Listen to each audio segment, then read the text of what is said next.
Hello students, good morning. Welcome to Fun and Learn school.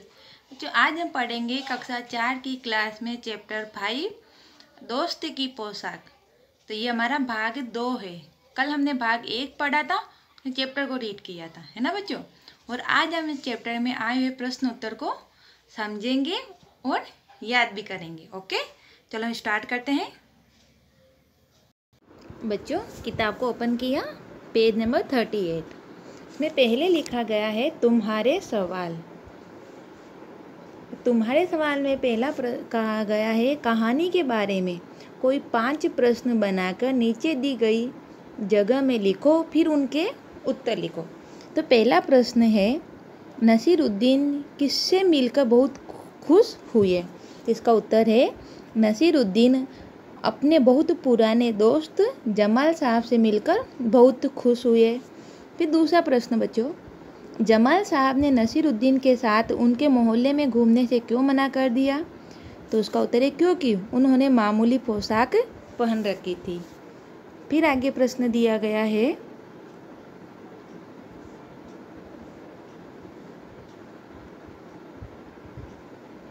यह सुनकर जमाल साहब पर तो मानो घड़ों पानी पड़ गया। क्या सुनकर जमाल साहब पर घड़ों पानी पड़ गया। तो इसका उत्तर है जमाल साहब नसीरुद्दीन की अचकन पहनकर उनके मोहल्ले में घूमने निकले। तो दोस्त को लेकर नसीरुद्दीन पड़ोसी के घर गए। पड़ोसी ने उनके परिचय करवाते हुए नसीरुद्दीन से कहा, इन्होंने जो अचकन पहन रखी है वह मेरी है। यह सुनकर जमाल साहब पर मानो घड़ों पानी पड़ गया कि उनको अच्छा नहीं लगा कि भाई बाहर जाके क्यों बता रहे हैं कि भाई मैंने आपकी अचकन पहन रखी है ना, इसलिए।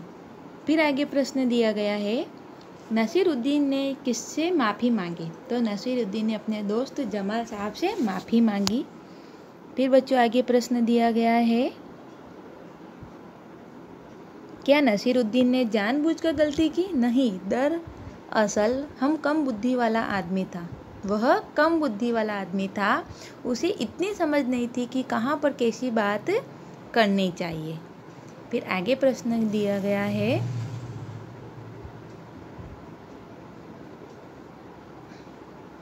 तुम्हारी बात। नसीरुद्दीन और जमाल साहब बन ठन कर घूमने के लिए निकले। तुम बन ठन कर कहाँ कहाँ जाते हो। तो बच्चों, आप बन ठन मतलब तैयार होकर नए नए कपड़े पहनकर आप कहाँ जाते हो। तो बन ठन कर मैं विवाह समारोह में, जन्मदिन समारोह में तथा मॉल में जाता हूँ। किसी फ्रेंड के घर पे जाते हैं तो भी तैयार होके जाते हैं हम। फिर है तुम किस तरह से बनते ठनते हो। नए कपड़े पहनते हैं, जूते पहनकर, है ना। फिर बच्चों आगे दिया गया है तीसरे मकान से बाहर निकलकर जमाल साहब ने नसीरुद्दीन से क्या कहा होगा। अब मुझे तुम्हारे साथ कहीं नहीं जाना है, मुझे वापस ले चलो।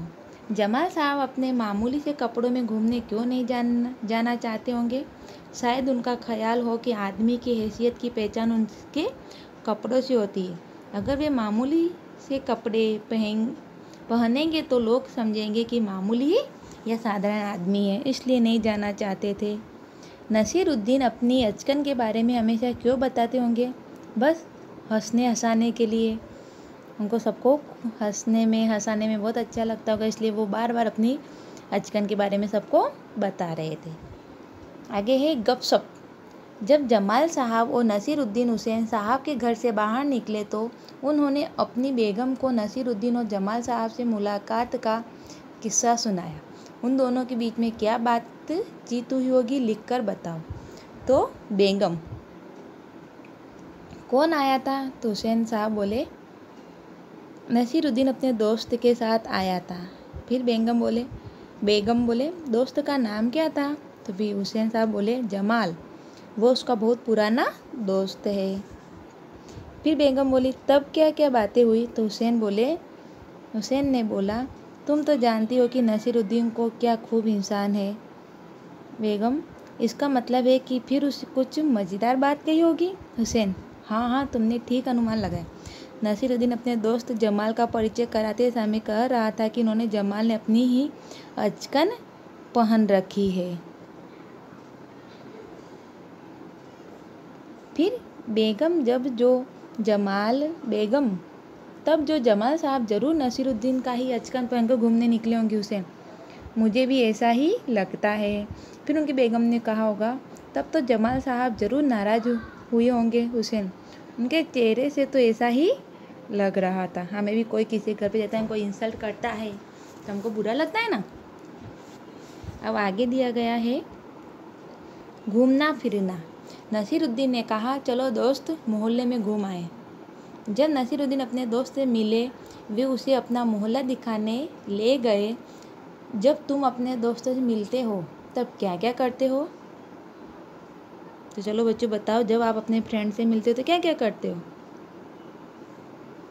तो जब मैं अपने दोस्तों से मिलता हूँ तो मैं भी आसपास पड़ोस में घूमने जाता हूँ, ढेर सारी चीज़ें खरीदता हूँ, दोस्तों के साथ मनपसंद चीज़ खाता हूँ, उनके साथ गपशप करता हूँ, खूब हंसाता हूँ, कभी कभी उनके साथ खेलता भी हूँ।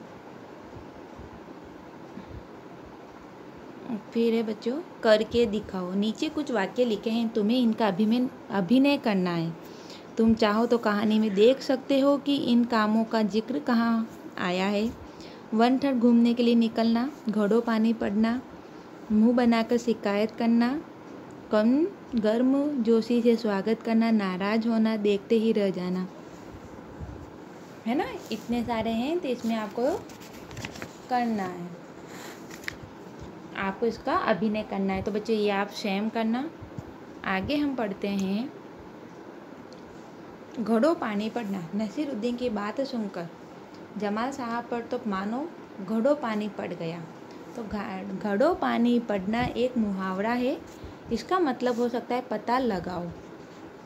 तुम इसका मतलब पता करने के लिए अपने साथियों बड़ों से बातचीत कर सकते हो या शब्दकोश देख सकते हो।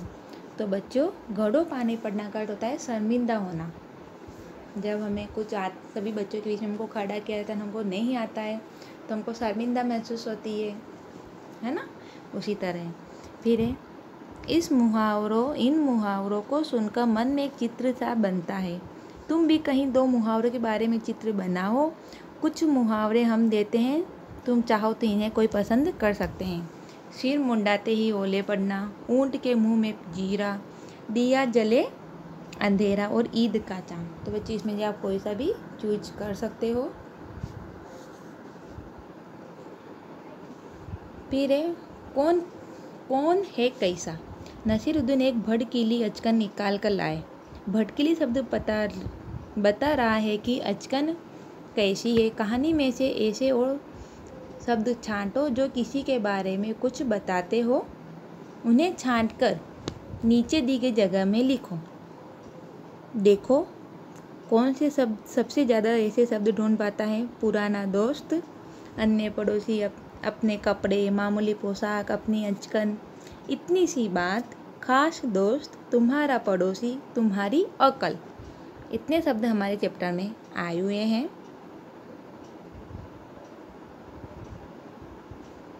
भड़कीली, पुराना जैसे शब्द किसी के बारे में कुछ खास या विशेष बात बता रहे हैं, इसलिए इन्हें विशेषण कहते हैं। पास पड़ोस के घर में जाकर नसीरुद्दीन पड़ोसी से मिले। तुम अपने पड़ोसी बच्चों के साथ बहुत से खेल खेलते हो, पर क्या तुम उनके परिवार के बारे में जानते हो? घर में जानते हो? तो जानते हो बच्चों, पूछा है कभी? चलो दोस्तों के बारे में वो जानकारी इकट्ठी करते हैं। यदि तुम चाहो तो इनसे ये बातें पूछ सकते हो। तो बच्चे इसका उत्तर आप सबको स्वयं लिखना होगा। घर में कुल कितने लोग हैं आपके पड़ोसी बच्चों खेलते हैं उनके साथ, और आगे क्या है, उनके नाम क्या है, उनकी आयु क्या है, वे क्या काम करते हैं, ये सब आपको जानकर स्वयं लिखना होगा। फिर शब्दों का हेर फेर। झूठा, झूठा, झूठा, इन शब्दों को बोलकर देखो। ये मिलती जुलती आवाज़ वाले शब्द हैं। जरा में अंतर से भी शब्द का अर्थ बदल जाता है। नीचे इसी तरह के कुछ शब्दों के जोड़े दिए गए हैं। इन सब के अर्थ अलग अलग है। इन शब्दों का वाक्य में प्रयोग करो। घड़ा तो गड़ा, घूम तो झूम, राज, रांझ, फन, फन, सजा, सजा, खोल, खोल होता है ना, तो इनका क्या बोला गया है वाक्य में प्रयोग। देखो बच्चों, हम करते हैं घड़ा। तो आज मैंने मिट्टी का घड़ा खरीदा। फिर गड़ा, कुम्हार ने मिट्टी के बर्तन गढ़े। फिर घूम, मैं अभी अभी घूम कर आया हूँ। झूम, विशाल के जन्मदिन समारोह में सभी मस्ती में झूम रहे थे। फिर राज, भारत में अंग्रेजी का राज था। फिर दूसरा राज में क्या कहेंगे, कहो तो मैं उसके राज की बात बता दूँ। फन, मेरा दोस्त कार्टून बनाने के फन में माहिर है। और फन, सांप का फन देखो।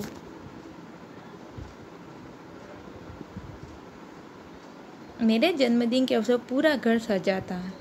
गलत करने वाले सजा जरूर मिलती है। खोल, वह खिड़की खोलकर छोड़ दिया। और खोल, अगर आग पर पानी खोल रहा है। ये हमारे इतने शब्द थे हमने जो बच्चों हमने कक्षा 4 की क्लास में हमारे चैप्टर का सॉल्यूशन किया, प्रश्न उत्तर पढ़े, आपको अच्छा समझ में आए। ओके बच्चों, तो आप इसमें वीडियो में देख देख के समझना, और मैं इसके साथ इसकी PDF भेजूँगी।